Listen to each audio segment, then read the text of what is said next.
this is kind of interesting, like The Big Lebowski. Yes. That came out. Maud, you played. Yeah, that came out, and it sort of tanked. And I was like, why aren't people responding to this? And all this time goes by, and then of course it becomes this cult movie. The movie will not go away. No, you don't really know what people are going to respond to, and I think you do the work to do the work.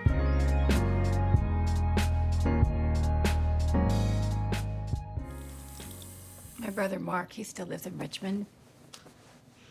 He always says, keep your expectations low and you'll never be disappointed. And I always forget that. How many brothers do you have? 4. 2 older, 2 younger. But I think you know that.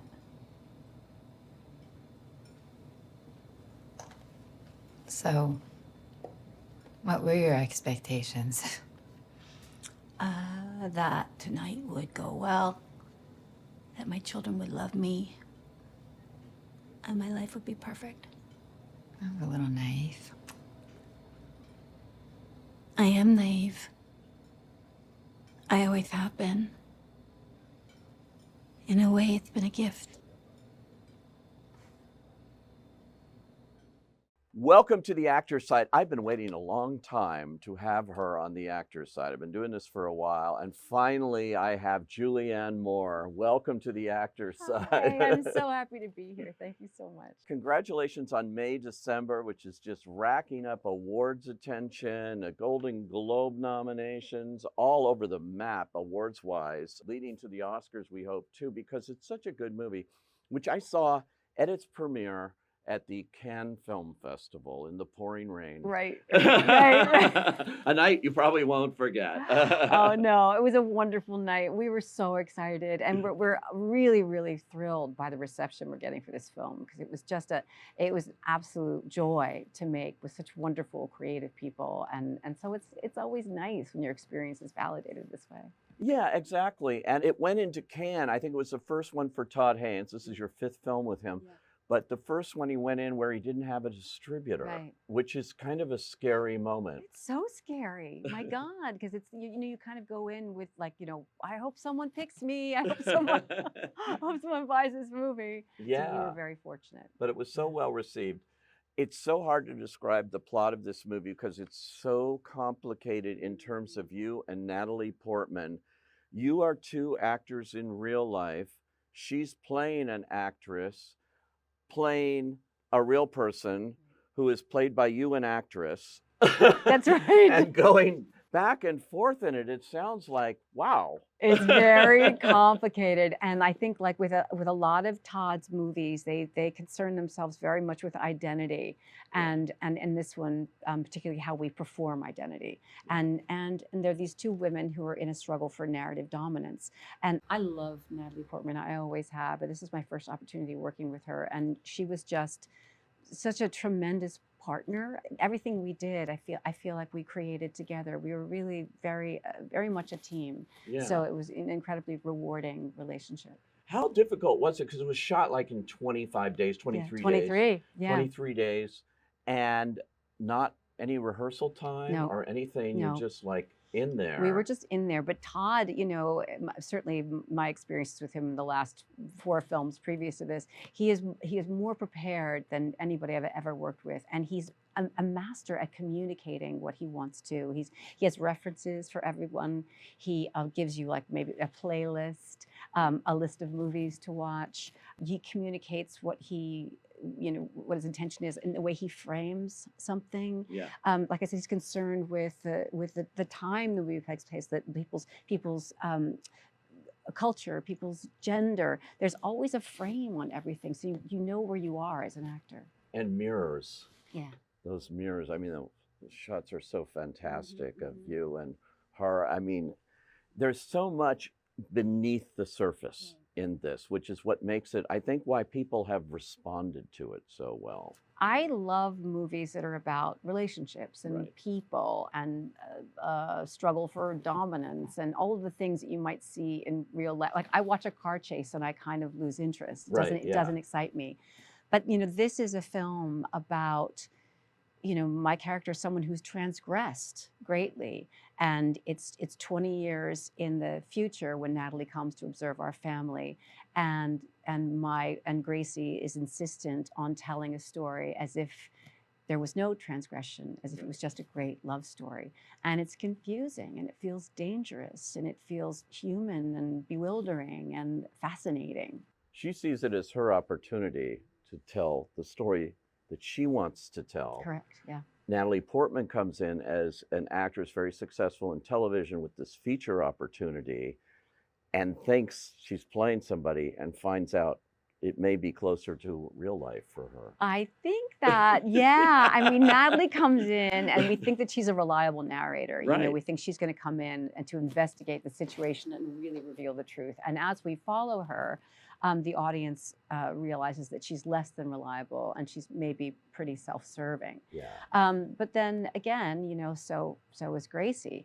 And so you see them kind of facing off and dancing around each other. And Elizabeth, Natalie's character, is always kind of probing for whatever the truth is. And Gracie, of course, offers up her truth. But whether it is a universal truth, we don't know.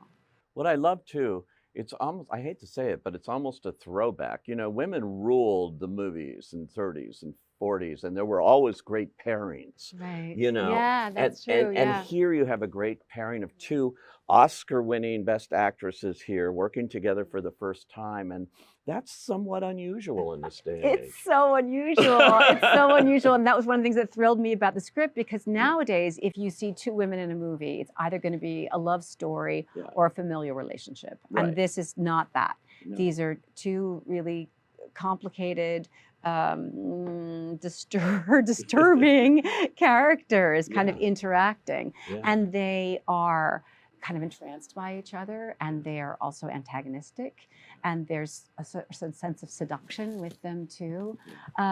It was really compelling material that Sammy Birch, this is her first produced screenplay. Amazing. It's a beautiful piece of work. Yeah, and she's already won awards for it. It's so good. It's so and great. Charles Melton also winning awards for this too. Of course, he's in the center of all of this, and he's terrific. He's just wonderful. The minute he came in and read for this, I was just blown away by what he did. He so embodies this character and the struggle that he's had a wonderful receptivity too. That my character has a lot of emotional volatility and really throws it onto this man, and he takes it, he absorbs it. He became a caretaker to this woman when he was very, very young. And the story is, of course, that, she had a love affair. Yeah, kind of like the Mary Kay Letourneau, but it is not. Yeah, it's that inspired story. by that. But so she's had this, this relationship with this 13-year-old boy that she deems to be a great romance. Like, she's made him the prince that rescued her.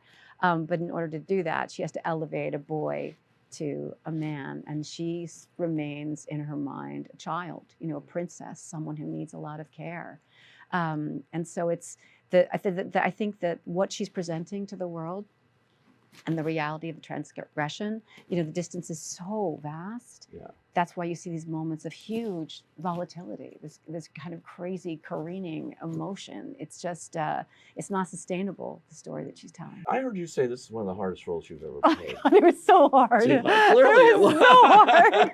I really was confused because I was like, how do I play this person who is so there's a willful denial about her, and there's she seems so assured, right? Because she's kind of like promoting this narrative. Yeah. But so you can do that, but you also have to maintain the reality of the circumstances, and it was important to me that I maintain that tension, because it's like she's almost vibrating with that kind of feeling of, and it's if you're in the room with someone who's done something, who's transgressed in that way, like, we feel it, because we take our boundaries seriously as human beings, and when people cross a boundary, it feels dangerous. And I think that this is a person, my character is someone who is, she's dangerous socially. Fascinating in the scene in your bakery. She bakes where you just break down out of nowhere, and people go, That's crazy. That's crazy. It's a cake. Yeah. But it's, again, it's just like everything else in that movie. There's so much behind at that moment. It's really about, ostensibly she's crying because someone's canceled a cake order. I think in reality, she's crying because she feels the weight of what's happened in her life. There's a woman that's come into her family to observe her. She feels a lot of pressure. It puts pressure on her narrative, and she starts to crack. Yeah. And when she starts to crack, she becomes hysterical, and then she turns and asks for care from this man who, of course, she started this relationship with when he was a child. Yeah. So I mean, it's very that volatility is always present in Gracie, I think. Where does the emotion come from? How do you do this as an actor? I have seen so many movies with Julianne Moore where I just go like, how does she do it? What's your technique? I don't know. I have to. I always say to younger actors too who ask me about this, I say the most important thing and the hardest thing to do is to be relaxed, because you can't access emotion if you're tense. Right. So I think over the years I've become more comfortable on sets, and I have the ability to relax in a scene. And I say it's like you have to be relaxed enough to let the emotion happen to you. It actually has to kind of occur on camera. And it was interesting because I know Todd so well. Right. And in the script, you follow Charles' character. He's like walking in and he hears Gracie crying. And so I knew that for me, it was important that Gracie be emotional enough that he could hear the crying downstairs. So that indicates like the size for me, right? And so I start to play with that idea and that feeling, like I said, the pressure that's coming from Natalie's character, from Elizabeth, and from her life, and it sort of builds up like that. But I never know. You never know if it's going to work. Yeah, but you sort of like that. You walk on sets and, you want it to happen there. You don't want to prepare. No, I feel like my job is to do all my preparation, all of the kind of script work that I need to do and the research and whatever, and the character work, and you bring it to the set and then play the scene and then let it happen. Because what you hope is that something will happen on camera and the camera captures that. Yeah. And I think that's the drama, that's the excitement of film work. Yeah. Right? It's like something catches fire in that moment and the camera records it. Yeah. So you're always wanting to put yourself in that situation for that to happen. What about Todd Haynes? This is the 5th time you've worked with him. It's kind of like Betty Davis with George Cukor or something. They keep going back. The first one, I've told you, is just so unforgettable to me. Safe, 1996, something like that. 5, 4, somewhere, something like that. Yeah. And set in the 80s, but this woman who is just a prisoner of the environment and everything that's happened, and wears gas masks and different things. Way before the pandemic, when everybody was living like that in a sense. I know. When I first read that screenplay, I remember it was the very beginning of independent film. It was the early 90s, and I'd never read anything like it. It had it was so spare, like so exacting, but like filled with ideas and feeling. Like all of the language meant something to me, and I was like, wow, I couldn't even believe that the part was available, that he was going to be auditioning people, and I was desperate to do it. But I could only see the character one way, and I thought, well, if this guy doesn't like what I'm doing, then I'm not the actress for him, and it's not right. But it's one of the great miracles of my life that I auditioned for him that day, and we did see it the same way. And I think that whatever it is, what his sensibility, I think the way he sees how people are acted upon by their culture and the world in which they live in. I think that's something that's so prevalent in his films. There's something tremendously humanistic about it.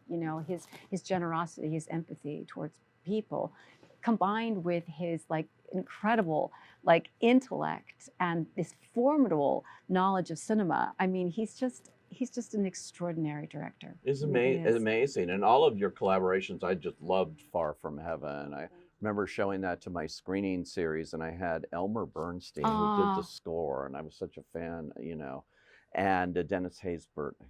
Yeah. And my audience just loved it, because it was a movie on the surface is one thing, like a 50s housewife, and, but so much more Right. that comes out of it. Right, really about like what choices are we allowed to make, Right. and how are we otherized, and how are our lives limited by what people say we can and cannot do, Yeah.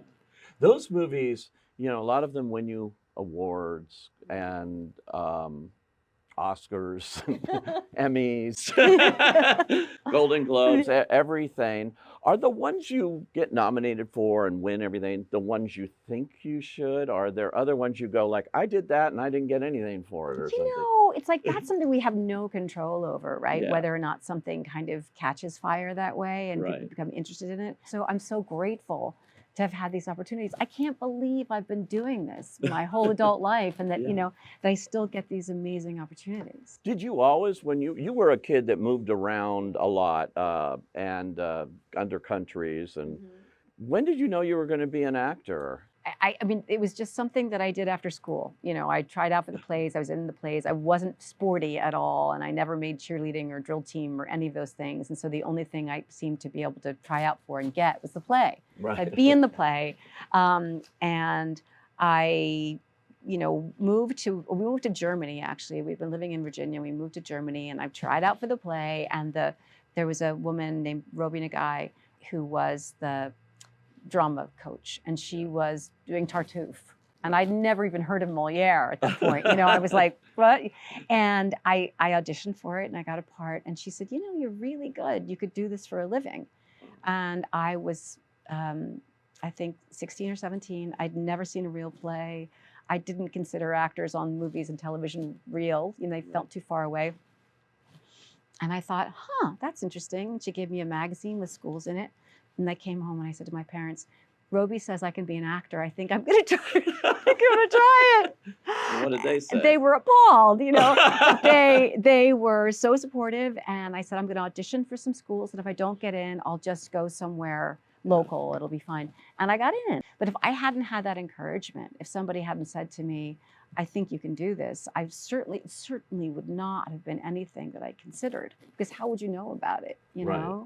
But I do think it's amazing when someone steps out and says to a kid, a teacher or someone, hey, I think you're good at this, you should pursue Yeah, it. that's always helpful. I had a lot of teachers that said you're bad at this. No, I did. yeah. I had one said you'll never be a writer, and Oh, they were wrong, weren't they? Yeah, they were wrong, and I took that as a badge of honor. There you go. Actually, I decided I'll show you. It incentivized you. That's Yeah. what's important, Yeah. right? Yeah. How do you incentivize something? Yeah. Right? Yeah. You then got the greatest kind of training when I've talked to actors who were in soaps. Yeah. And Yeah. you were in a big one, As the World Turns. That's You right. got your first Emmy. Yes, exactly. Yeah. Uh-huh. Playing to Playing twins. That's twins. right. Yes, that's step sisters. Actually, they were half sisters. Yeah. We had the same dad, and our mothers were sisters. It was weird, like Yeah. uncomfortable, right? Yeah, but that was you did that for a while. It was 3 years. I had a Yeah. 3-year contract, and it was an amazing job because you showed up every morning and you had your scenes and you had completed them by the end of the day, and then the next day you were on to the next. And it really taught you to be prepared, to make choices, to be self-sufficient, to be to learn how to work with a team of people. I always say the thing about film, what we do, it's a collective. It's really, really important. You rely very heavily on other actors and your director and the crew, and it was wonderfully exciting to learn that at a young age. Yeah. You've done so many different movies, big multiplex movies, I call them, Yes. from Jurassic Park fighting off dinosaurs and Yep. the Hunger Games and those big films. But you are and always have been a champion of independent cinema and looking for those, trying to save it. I mean, it was in danger with the pandemic. People thought it wouldn't come back. Right. Movies like May, December are proving that there is still an audience out there. I think there definitely is. I think that people are interested in interesting stories, and great content always finds a way. Yeah. It's like that kind of storytelling. I actually think that the more specific you are in your storytelling, the more universal things become. And even in a story that's as kind of shocking as May, December, you're basically seeing these very, very precise human behaviors. We all relate to that. We're all like, wait, what story am I telling in my life? What story is someone else telling me? So I think that these movies continue to exist because we're attached to these stories. They're our stories. Right. So it's wonderful. It's been it's just been a great thrill for me to be able to participate in independent film world. Are you finding the intriguing things, the ones that still make you want to get up in the morning and go to the set, make these movies? They're still coming. Are you still reading them? Yeah, I really am. I mean, you never know when they're going to show up. And I've had a lot of people ask me, particularly with my relationship with Todd, they're like, well, do you guys talk about things? Do you guys have ideas for things? And I'm like, no, it just usually something just shows up. He'll email me or phone me and say like, hey, there's this script, Julie, what do you think? And that's been my experience, often in my career, that I'll just read something and go, oh my God, this is phenomenal. You wish that you had more control, that you could kind of bring them, conjure them, but they just seem to come of their own volition. Yeah. Before we go, I always wanted to ask you about Sarah Palin, because you're playing a real life living person there here, sort of like May, December, where it's about somebody playing. But it's not, yes, exactly. And do you look at specific things? Because I noticed in May, December, you had a lisp, obviously, Yeah. which seems to me that you created that so that Natalie could imitate it. Correct. So that's a real actor. That's really a generous thing to do. Thank you. Well, Todd and I talked about that because we had no time to rehearse, and Natalie was going to be kind of learning how to become me in real time, and so I needed to offer her some concrete characteristics, to do. And with Gracie, it was real. As I studied her, I'm like, okay, so she has this narrative about this romance with this, prince that she, so she makes him a man, she stays a child. Like what, how do I manifest this quality? And she's hyper feminine, right? So gesturally, there was a lot of kind of the way she moved and how she kind of touched her hair and those things. And then I thought about what's her insistence on this a story about being a child or being naive, and I thought that we think about a certain kind of speech as being childish, and so I sort of, I thought, well, maybe I'll try this lisp, and I talked to Todd, and that's kind of how it happened. To me, it's just like so brilliant. It's something thanks. that actors, when they'll look at this, they'll say, "Oh my God, yes, that's exactly the choice." Thank you. So with Sarah Palin had so much. Was that difficult for you to get exactly what you wanted to play? Yes, that was really, really hard because you're playing someone who is very prevalent, very, very present in popular culture. Everyone knows how she sounds, how she moves, how she dresses, what she looks like. And Tina Fey had done it. Yeah, she had done it brilliantly.